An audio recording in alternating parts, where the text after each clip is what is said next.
দেশের জনপ্রিয় সঙ্গীতশিল্পী ও অভিনেতা তাহসান খান সম্প্রতি বিসিএসের প্রশ্ন ফাঁসকাণ্ডে হঠাৎ তাহসানের নাম জুড়ে গুঞ্জন ছড়িয়েছে। গায়কের মা জিনাতুন নেসা চেয়ারম্যান থাকাকালীন ২৪তম বিসিএসের পররাষ্ট্র ক্যাডারে প্রথম হয়েছিলেন তাহসান, ফলে তাকে নিয়ে সামাজিক যোগাযোগ মাধ্যমে চলছে ব্যাপক সমালোচনা। অবশেষে বিষয়টি নিয়ে দেশের একটি গণমাধ্যমে মুখ খুলেছেন তাহসান খান।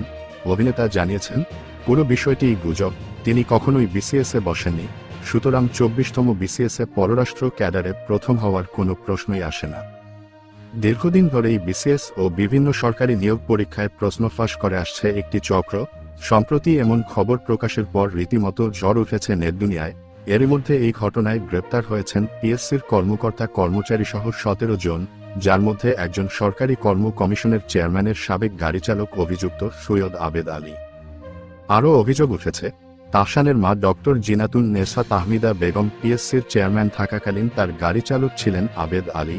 ডক্টর জিনাতুন নেসার সময়ও হয়েছিল প্রশ্ন ফাঁসের মতো ঘটনা, তাই খুব স্বাভাবিকভাবেই অভিনেতার মায়ের নামটিও জড়িয়েছে প্রশ্নপত্র ফাঁসের এই ঘটনায়।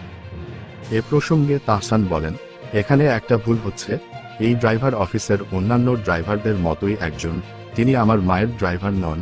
যে বিসিএসে তাহসান পররাষ্ট্র ক্যাডার হয়েছেন বলে দাবি করা হচ্ছে সেটি প্রিলিমিনারি পরীক্ষার পরই বাতিল হয়, তাই তাহসানের সুপারিশ পাওয়ার কোনো সুযোগ ছিল না।